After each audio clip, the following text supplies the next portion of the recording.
Welcome to the Better Together Life podcast. This is the podcast for the suburban family who wants to quit the rat race and return to the land.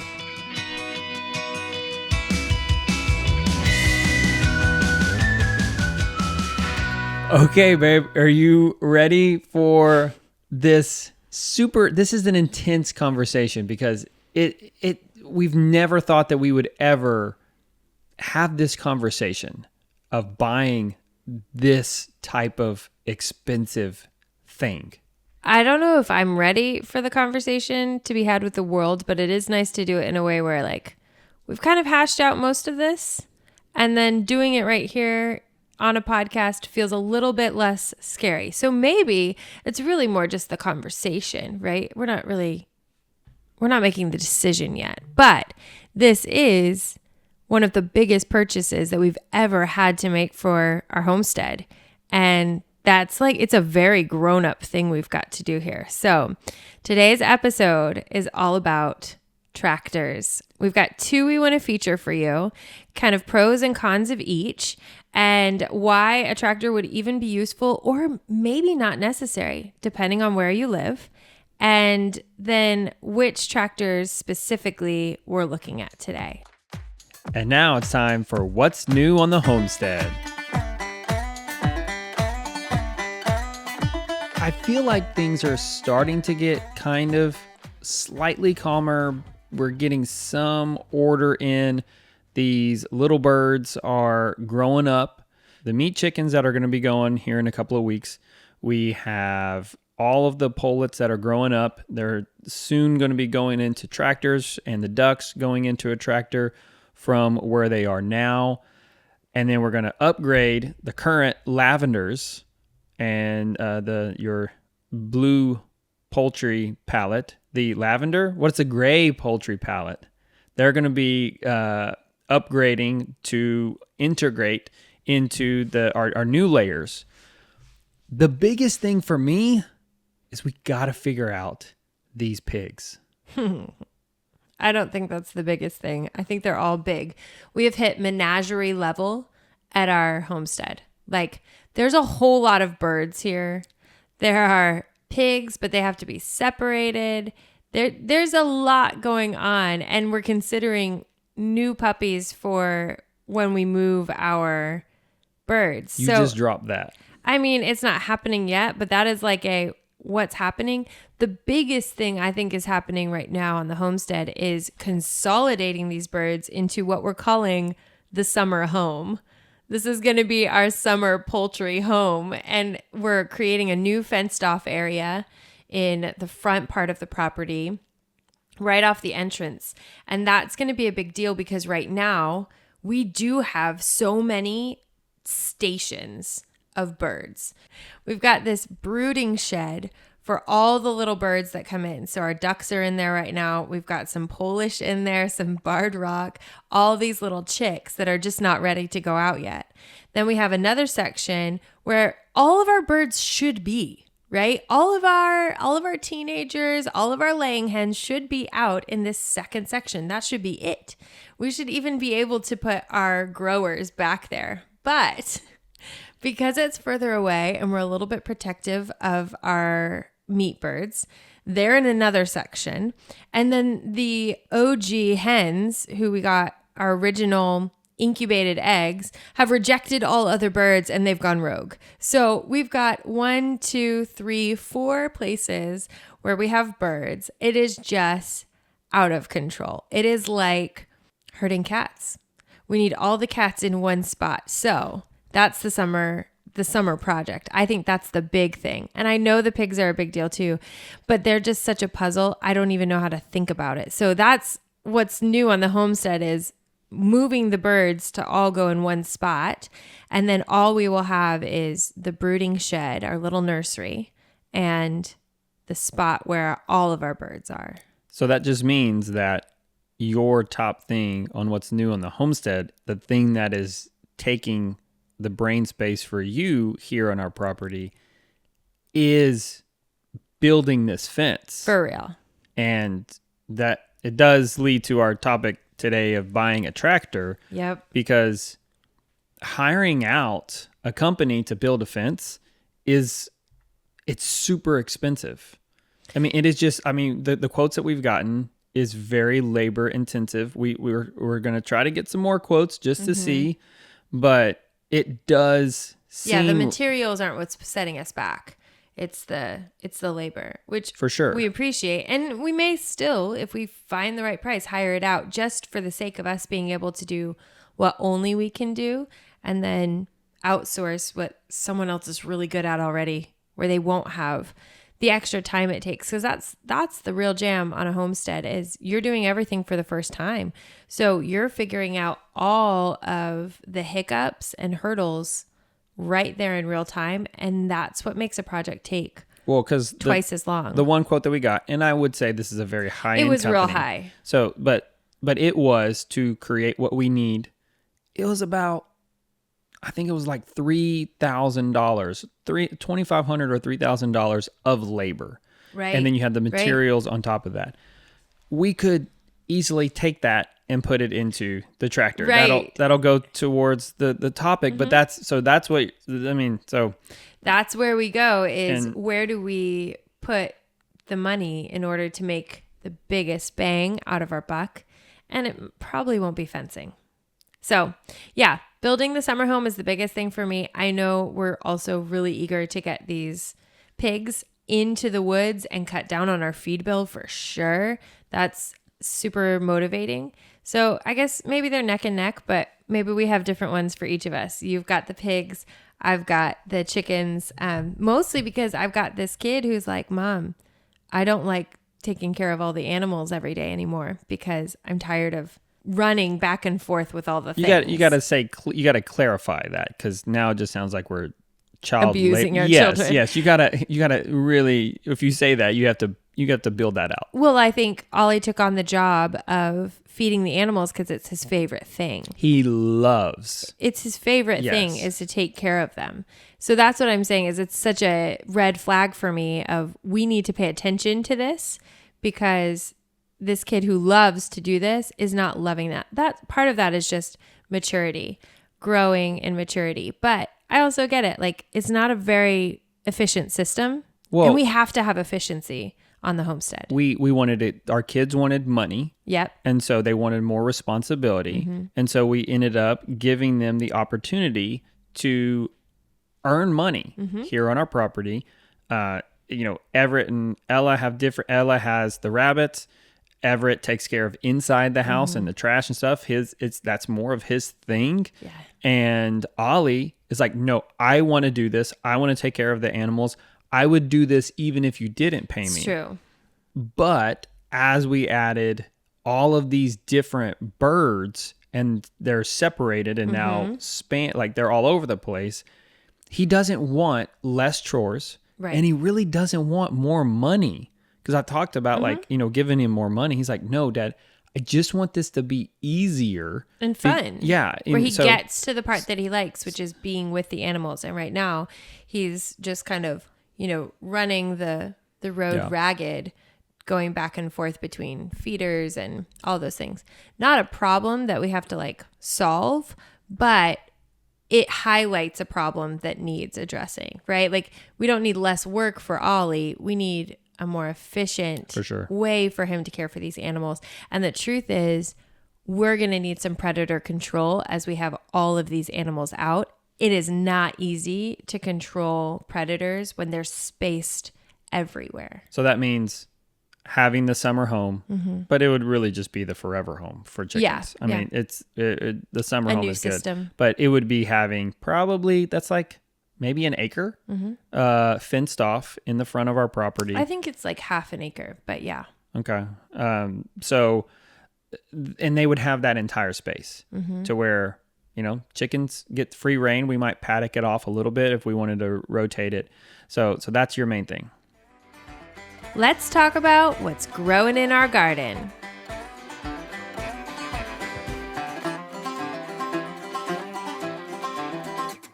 All right, babe, take it over. The garden is popping off. And we're launching today as we're recording this. So not whenever you're listening to this, but it will be live, the garden tour. Yep.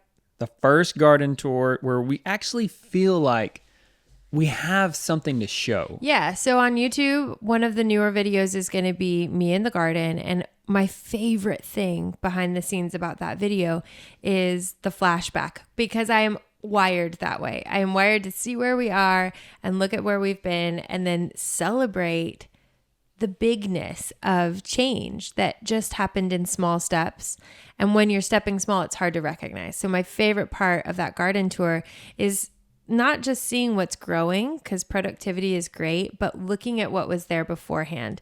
There was no fence. There was no protection. We were losing tons and tons of food because everything that, walked through these 7 acres had a snack.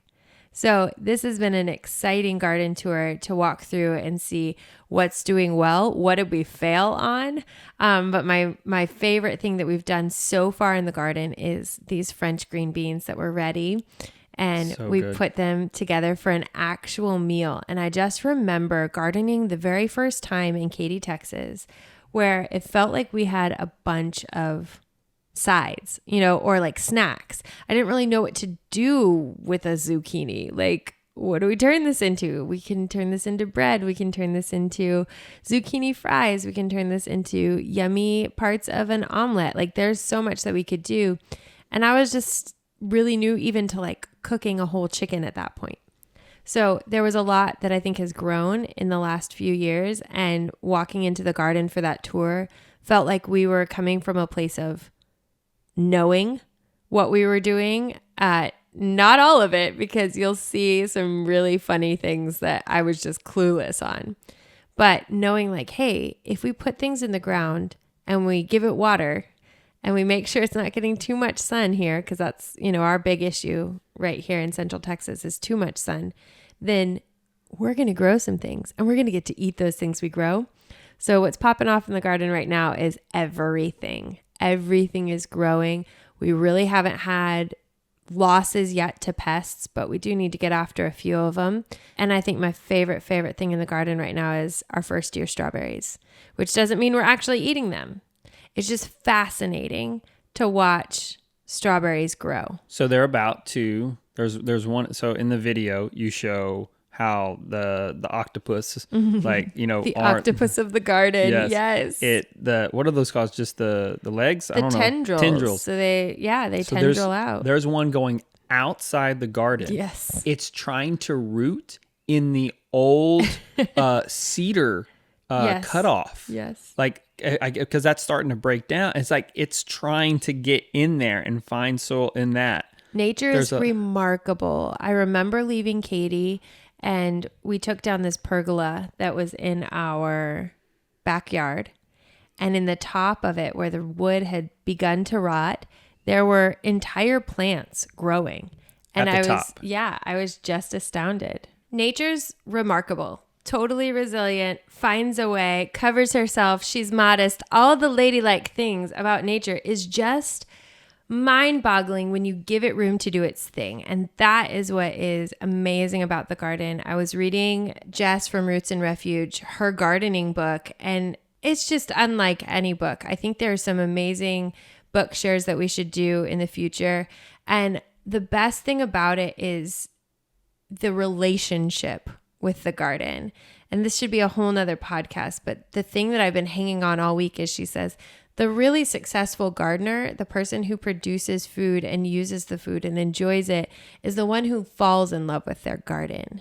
I never would be like, I love my garden before this year, where we've really been intentional to honor the seasons and think about what's growing and how it's growing and what it's growing next to, and how we create this diverse ecosystem within our little garden. And it's remarkable to watch it just take on its own life. It's crazy because we're just not in control of it all.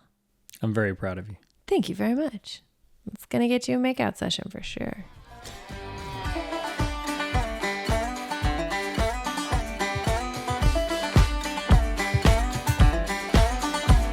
All right, so let's get down to this. Let's get down to the big T word, the mamma jamma, the largest thing we have spent money on our property aside from a septic tank. this. No, it's not. What Aside from that, there is nothing. I'm telling you, babe. There's nothing. There is. You keep on saying it's one of the largest. It's one of the. It It's is the largest of our homestead. No, we bought land. We bought houses. That's it. Yeah. This is we have not purchased anything. Our cars. We've never purchased a car this expensive. That's true. This would be the most expensive vehicle that is not road approved that we have ever bought. Yeah, I mean, yeah, there's the septic was only like $8,000. Yeah, so tractors are a big deal, not just because of money, but because it's like deciding if you want seat warmers on your car. There's a whole lot that goes into this. So let's talk about what makes you want a tractor. Like, why is now important? It's been 2 years. Why is now important for a tractor to you, and what you're leaning towards when you make this decision? Because you've got some good looking girls you've got on your mind here. What we need with this, and I'm not saying that we even need, like, you and I. Yeah, that's the question. Do we even need a tractor? And I think every time we've tried to get around it, the answer has been, oh, yes. Well, let's just say we're talking anywhere between, and these are new prices. So I haven't been able to really find good leads for the tractors that I'm looking at used. If I can find exactly what I'm wanting used and save some depreciation, I'd love to do that. Just haven't found that yet. But we're talking about $17,000 up to $24,000. Good. I feel like that's where you insert like a ridiculous soundbite. Oh my, so this is why I'm even thinking of this, is because it first started off with the fencing. Right. So the fencing is going to cost a lot of money to outsource. And how I am thinking this through, I'm always the person who thinks function stacking. If I spend $2,000, and maybe me talking this out loud might change my mind, but if I spend $2,000 or more, $2,500 or $3,000, I don't know, $2,000 to $3,000 of just labor to build this summer home for our birds, but it really is just going to be like a permanent spot for our birds. That is money. Yes, that I don't have to do the work. I don't have to do the labor, but it is just spending it and then it's done. Yes, we can do everything that we want and we can function stack the space. And I would say, yes, it's going to be better having a professional do it than what I am going to be able to do it by hand. But what if we took that money and invested that into a ultra function stacking, the ultimate function stacking machine that we can do so many things? Because we have a lot other fencing on our property that needs to be repaired, that needs to be fixed before you have this dairy cow. We have, so being able to use it for fencing. So we would need to buy a post hole digger for it so we can dig the post holes. Then we are having all the copperheads. So like we need to mow. We need basic mowing. I think we're not going to be able to do a lot of basic mowing around this tight space around our house. So we're still going to have some sort of small mower to be able to take care of that, weed eater, things like that. But we're getting the lawnmower fixed. Our little rotting lawnmower broke, the deck cracked, so we're going to get that fixed. It's like $400. But so that'll take care of that. And the good thing is we're going to have that back, so it'll take off some of this high grass pressure of us needing to make this decision right now. So that's good. We're going to have that done.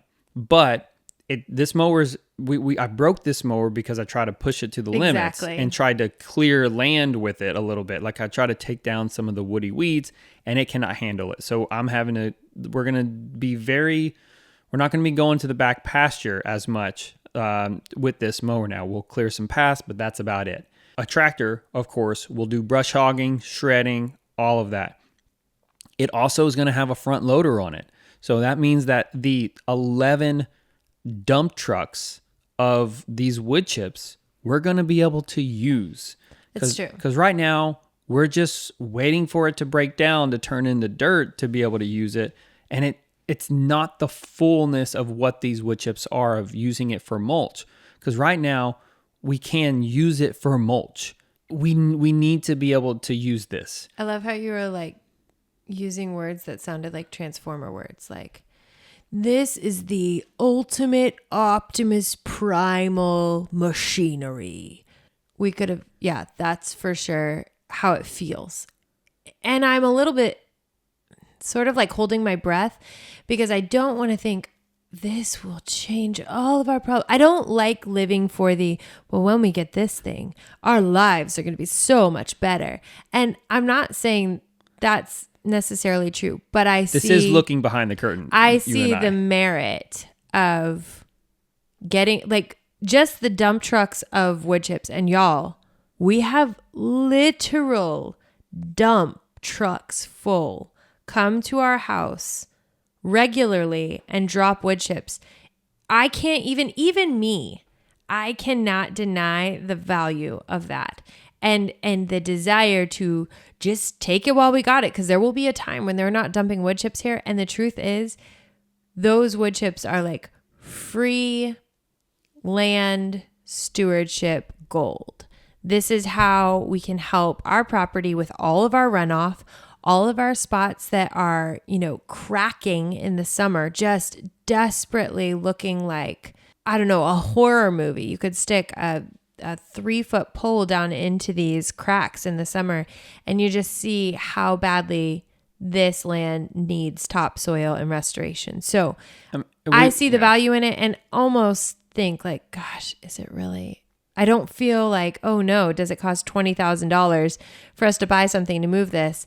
I see that translation into the labor just to move those things where they need to be, because wheelbarrowing it is not going to work. And while I did have a crush on a really cool mule, this is a lot better. This is a lot better. We need this. I know you want the mule. The mules are going to be like an $8,000 no, it's purchase. just like a fancy, cool thing to have. It is not an efficient tool for what we need to do. Well, but it'll just end up doing what our neighbors are doing to the new property next door.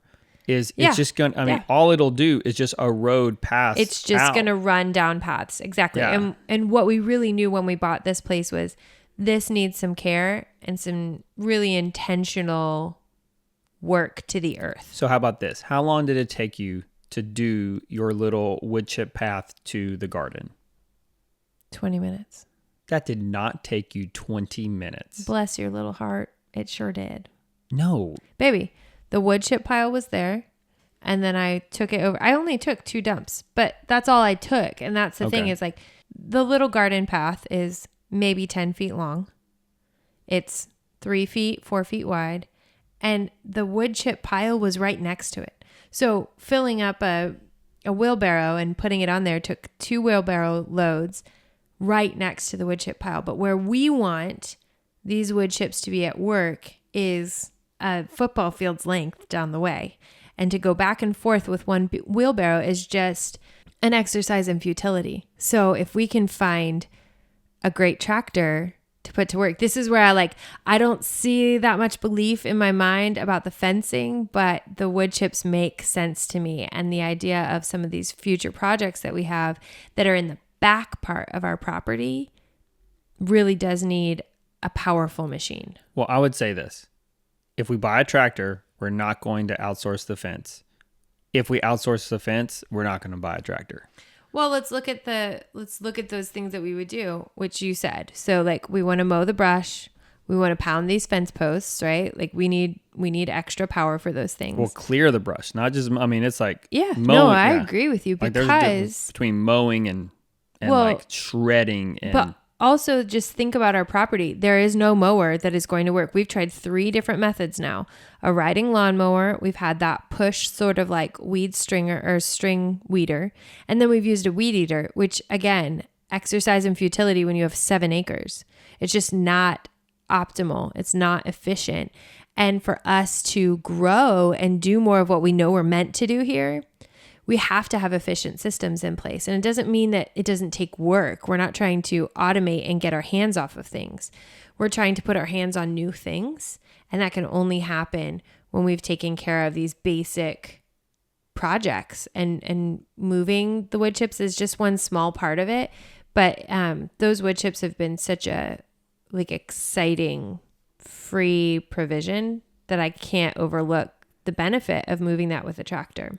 So I think a tractor just very simply makes things a lot easier. And that's what I would say why now is important, because we've really spent the first 2 years of living here after moving from Katy. Like, that was straight up suburbs to raw land. There was nothing here. So that really took establishing of those basic things, a house, thank God for the studio, and the garden, and the places where we will put the animals. But to go next level, create some more established pastures, more established paddocks so that we can rotate animals. We need these systems to be more efficient so that we can do the next thing. And that's why I think I could be sold on a tractor, even though the price makes you want to gulp. And there's even more, like grading the land. Like, so we would be able to grade our road and keep that in good shape. Our septic tank our septic field needs a lot of leveling work. Now, you could say that, hey, the work you have, why don't you just rent the equipment? Which is, it's a fair argument. But for me, the function stacking part of it is, well, yes, I can just rent the equipment, but I can't make videos on buying a tractor, which I'm not trying to say that that's the only reason why I want to be able to do this, but it is a part of it. How valuable would those videos be to us right now? That's what it really is I'm watching that's what my YouTube feed transferred from Bitcoin stuff about tractors now. Right. So there's no oversaturation of content. And one of the things we always want to do on this podcast is be really transparent with how we create income, because that's the number one thing, maybe tied with another. But the two things that people ask us are, how do you make money? Like, how do you get to do this life? Because you don't seem like you have a job. We definitely have jobs. And then the second is, how much did your house cost? Because people want to know, is it even feasible to have an idea or a dream to move out to property? There is more to come in the cost. I think community is amazing. Having neighbors who've lent us some things in the past, that's amazing to have people who've come and help us with different projects, especially using their tools. But right now we're in the position where even that has met its ceiling. And to do some of those things, when we moved out here, when we first found the property, we couldn't even drive. We didn't even have a road to drive in. We would park on the side, and then we'd walk in with all our tools, like our weed eater and our chainsaw, and just get to work by hand. And slowly but surely we got a road, and then we could use the weed eater, we could use all kinds of trimmers, and then the lawnmower. And now we've hit that ceiling. So this is the next progression. Making things easier so that we can do more of what we want to do here is just exciting. Sometimes I feel on the podcast like it's a Saturday Night Live skit, and we're like, oh, tell me about your recipe for meatballs. But the excitement about big decisions and creating something new is just it's electric. That's really what we have to look at, because we've hit the cap. It's just honestly, at this season in spring, it's not even safe for us to let our kids go in the back pasture right now because they can't see the snakes. So this allows us to use the fullness of our property. And I think that finding the right one is probably where we go next in the conversation. And you have a couple that you've had in mind and reasons why. So there's pros and cons to both. And this isn't prescriptive. We're not saying, hey, everyone should buy this. This is the best one that I've found. We are saying there's two that we've looked at, and here's why it will work best for our property. And then every day, I'm serious, every day, probably twice a day, if not more, you come in, you're like, I think we're going to go with this one. Hey, I have an idea about why this other one might be better. And just throughout the day, this is constantly on your mind. And I think actually making the purchase is going to also free up mind space for this too. Well, for sure. I mean, it's the same thing as whenever we had to buy the Honda Pilot. Is we hit the moment to where eventually I was wasting productive hours Right. trying to find this, to where I'm like, I don't need to find the best deal. I just need to get a fair deal and get it done. So the ones that I'm thinking of, honestly, if you're a tractor person, I respect all of your opinions of every brand that you're a fan of. I'm looking at a Kubota, and it's probably because I think they look the coolest. And so what that means is that I think that they have probably the best resale value, and that's the reason why. I'm looking at the one that probably will hold the value the most. Now you can message us on Instagram, or send us an email and say like, hey, I disagree, and tell me, because we haven't made the decision yet. So the ones that I'm looking at of Kubota, I have also looked at a Mahindra, but the Mahindra doesn't have as good of financing, and so that's what I'm trying to figure out. So Kubota offers 0% financing for either 60, 72, or 84 months, or even less than that. So there's this part of it, and I don't want to borrow money. I'm just trying to figure this out, because everything's happening in our world right now, and this is something that I'm leaning towards the financing part. I would use this term. I would use the term leveraging debt. Now, do not leverage debt if you already in debt, because you already in debt. But there are reasons we haven't completely paid off our property yet, because we're not quite sure what the economy is going to do in the future. And one of the things that we know is that the dollar is not unstable, but it is a bit unclear about what the next 10 years are going to do with this flood of printed money. So we really aren't quite clear on that. And one thing that we do know we can do is hard assets with a resale value are always going to be assets. So looking right now, my primary motivation of why now is important was I don't know what the dollar is going to look like in 2 years when we might decide, hey, let's buy this. Because while we have money in the bank now, what if it's not worth as much in the future? For sure. But this hard asset really would be worth that in the future. So two things that we know is that resale value of tractors and resale value of RV campers are pretty established. Like, they don't drop value the way your used or new car does. Yeah. And that's... So the ones... Now, I will say that I've seen some that are a little bit lower, but then the ones that I found that are a little bit lower used, they don't have everything that I'm looking at. They don't have this higher end transmission. It's like driving a manual car versus a stick shift. So, and everybody's telling me manual is stick shift. An auto transmission versus a stick. Sorry. The ones that I'm looking at is the teeny tiny. It's either it goes in between these two categories. It's called subcompact tractor. Compact that sounds tractor like a terrible idea. Subcompact. So it is a compact tractor. And then you have like utility, and then something else that I'm not even going to look at. I mean, like the giant ones that you see in the movies, like that is fully air conditioned. I like and how you're heated. like in the movies. I'm like, oh, or down the street. Yeah, for sure. So these are things that I'm not even looking at. I'm only looking at compact tractors, which they say is anywhere between 5 to 15 acres. Mm-hmm. And then the subcompact tractor, which is 1 to 5 acres. Mm-hmm. Now, I do believe that, yes, we have 7.5 acres, but there's at least 2 acres of the forest that we're never going to touch. Mm-hmm. So it does get us closer to that 5-acre usage. The thing that the subcompact Kubota is called the BX series, and the other one, the compact one, is called the L series.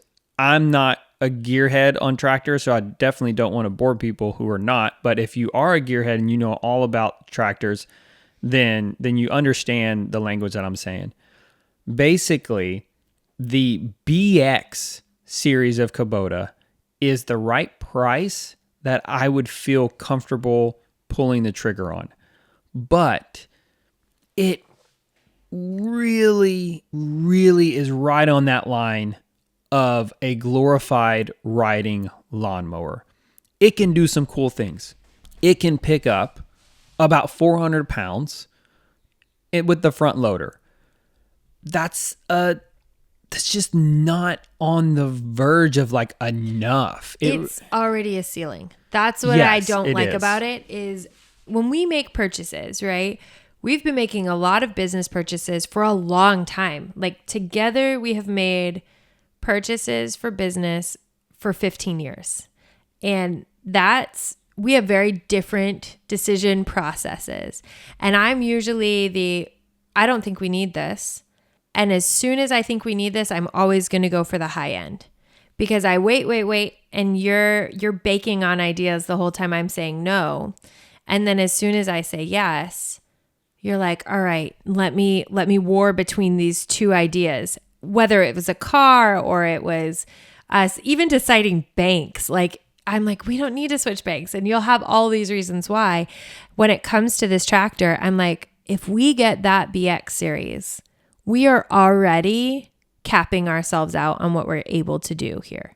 Because if we're super honest here, and, you know, for those of you with sensitive ears about processing animals, that is already the hanging weight of a pig. So that tractor limits us. While we haven't done it yet, future plans would be helping to process some of our animals on our property. And one of the things that makes processing a pig easier is a tractor, lifting and hanging and processing that way. And I'm just like, I don't love the idea of already being maxed out. So I love looking at the next level because we're creating much more margin for what we would ever want to do, right? The smaller this large machine is, although cheaper in price, doesn't necessarily get us the job done. The larger tractor, the L series one, it has what's called a higher ground clearance. Yes. So the BX tire off the ground. It really, that's one of the reasons why we've messed up the riding lawnmower is because we have all of these roots and stumps. We don't really have rocks. Yeah, it just there's things are not perfect on this land. I mean, it's not flat pasture. It is really it's not. You know, the best way to say it. Yeah. So this BX is really for that. It is for mowing. You got to, I mean, it's for the 2 acres around a farmhouse of a 100-acre farm that is, you know, 50 years old. So like your grandparents, great grandparents farm that is handed down to you, that has had all of the years to build up that lawn type soil, and you just want this little tiny tractor to be able to work around the house. But then you also have a big tractor to do the big heavy lifting work. Yeah. So this would be a tractor that you would look at for terrain like ours, which is sandy soil, and underneath it is deep, thick, compacted clay, which even when you do work on your property, like you're describing our septic field, we didn't ever have it smoothed out, which we should have. But now the labor to go in and level out these huge almost like hills and valleys. It is just, they're mounds everywhere. That would be good for this kind of property, or maybe a more like desert property where you're going to have a lot of rocks. You're going to have, you know, areas where you do want to go around brush, but it's going to be a little more off. You mean this is a little more off-road. The BX does not right. work. No, you have to go for the larger one because the ground clearance matters. And I don't think we would have paid attention to that if our friend hadn't said, hey, take a look at this larger machine, because the BX is it's 3 inches, right? 3-inch clearance. Well, so it's about, and they measure it weird because it's manufactured. It's only 3 inches because the BX, if it had a straight axle, it would be fine. Yeah. But these axles drop down.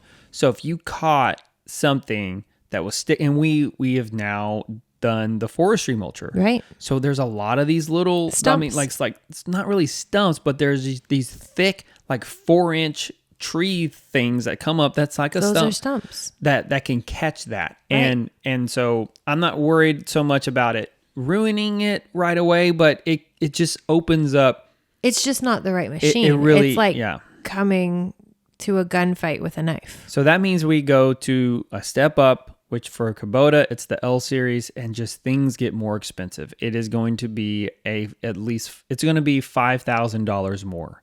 That's a big one. I mean, that's about what we were thinking about, what's in my mind about doing the down payment. So the down payment of it is the difference of the price.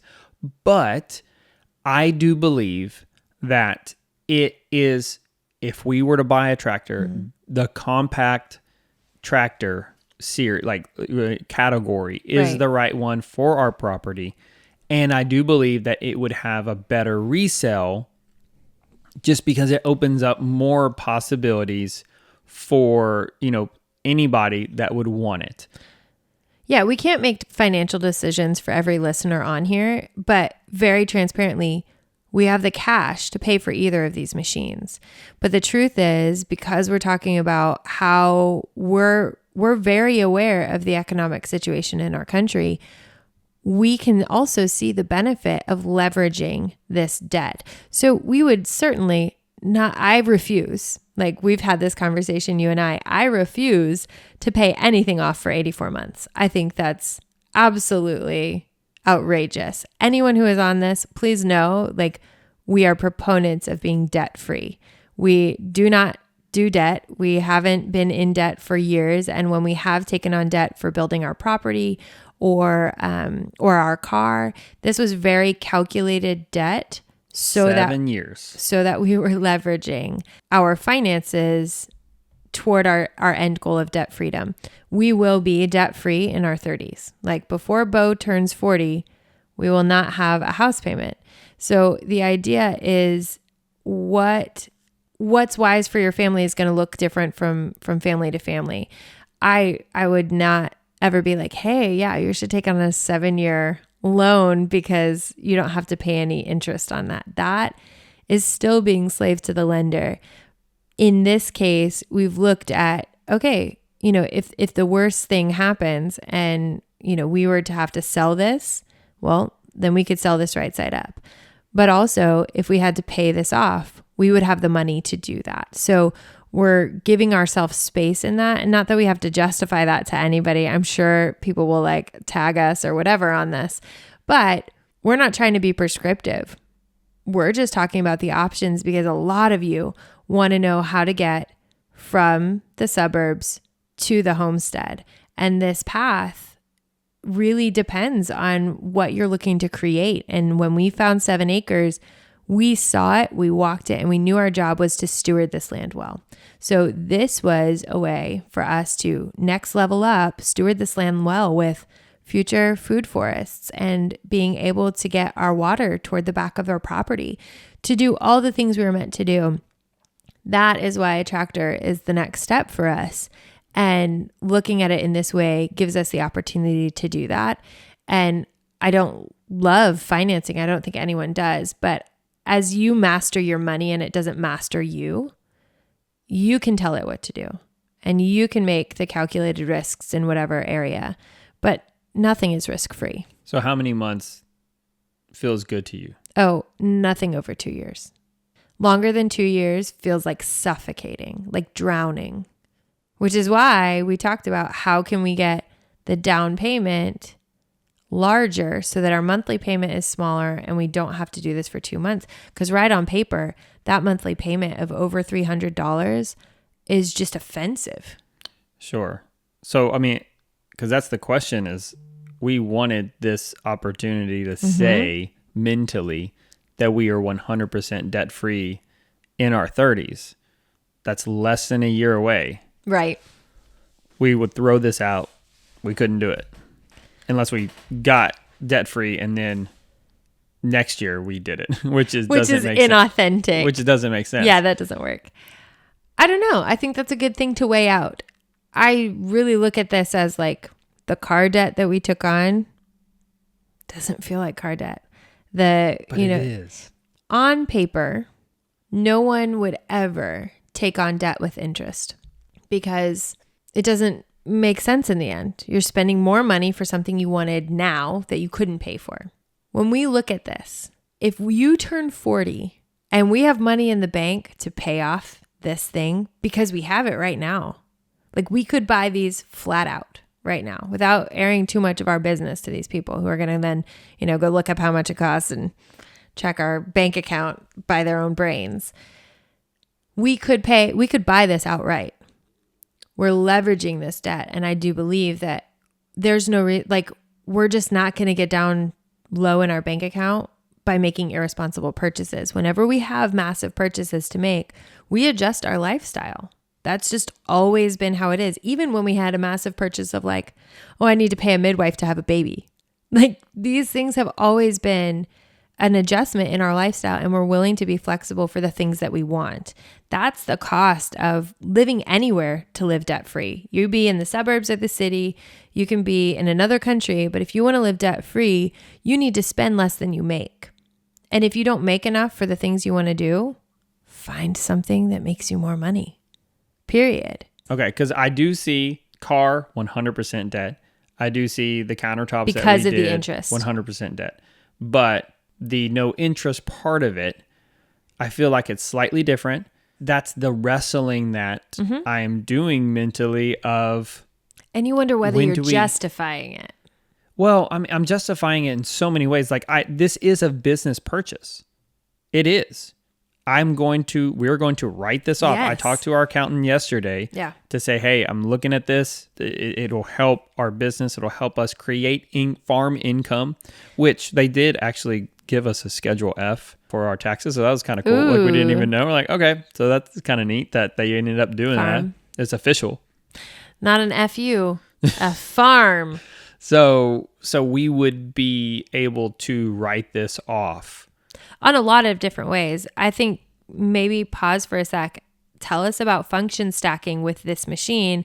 Because again, number one question is, how do you guys make money here? Hit this idea of function stacking because I think the principle here is something you've applied really well to our lives.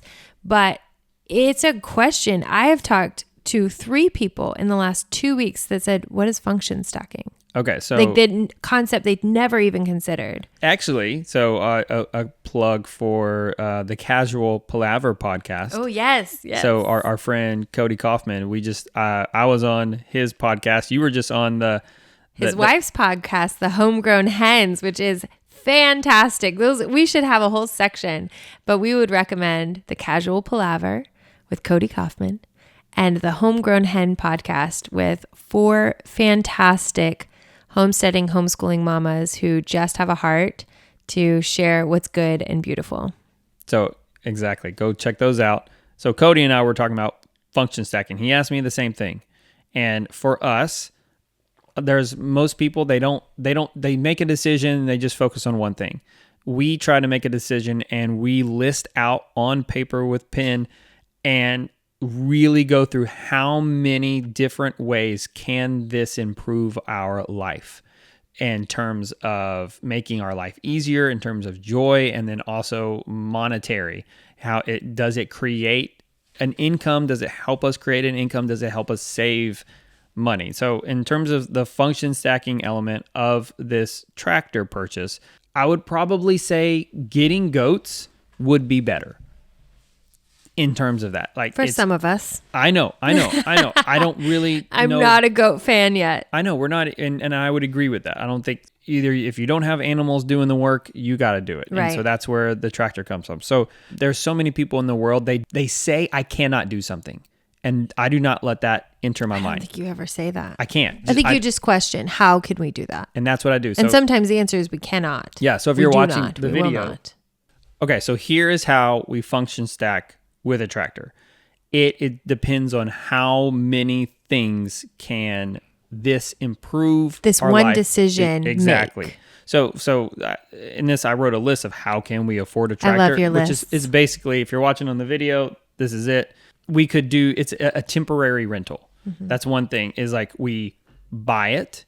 And basically we look at that payment not as debt, but as a long-term lease to where we're ready to sell it Right. at any given moment, that we're done with the work or we just need that capital back. Yeah, it's like how do we mentally approach that purchase? Yeah. Of course, if we can't sell it, then it's still that. So it's a different type of thing, but it's one of those. We can buy a cheaper tractor. We can make videos about tractors. Absolutely. I cannot monetize our YouTube channel about tractor videos without owning a tractor. Right. Like I can get one thing video about talking about it, but then everybody's going to get bored and start saying like, Buy it already. Exactly. We can make videos of the work on the land with the tractor. Right. So there's tractor videos that are specific about talking about tractors. Then there's work that we're doing with the tractor. Mm-hmm. And I can't do that without the tractor. We can process pigs at home. Yes. Meaning that we can lift a pig with the front end loader. Yes, you can do it on a tree with a winch. Having the mobility of doing this with a tractor, it's moving the pig. I mean, that's the thing. Otherwise, you're going to have to drag a pig everywhere. So that's a lot of weight, and it's dead weight. So having that for processing animals here on the farm, that's a big deal. We possibly could get a tractor sponsor dealer, a tractor dealer sponsorship someday. And it's possible we could do that before or after. I'm not sure, but that's just a possibility to do. I think the happiness from the land being in better shape, that is one thing. So that's the joy that I'm talking about. That is function stacking. You're going to have this place landscaped how you want it. The road that you want cleared. Yeah. All of those woody weeds that are just becoming like thicker trees. Eventually, it's going to take a lot more time and effort to do that. So increase value of the land. That's something that we can do a lot of work. We can increase the value of this property faster with a tractor. The decreased risk of myself, getting injured over the years of doing all this heavy labor. I know that you said yesterday that the tractor is going to make me fat. Yeah. Can you guys see that? Can you see Bo ever getting fat? It would help my back for sure. I think it would so help too. my neck and everything. Saved money from building the chicken summer fence. So being able to offset that cost, transfer it from hiring the labor into the tractor. We would have some extra purchases that we would need to have, but those purchases could be resold after we do the work.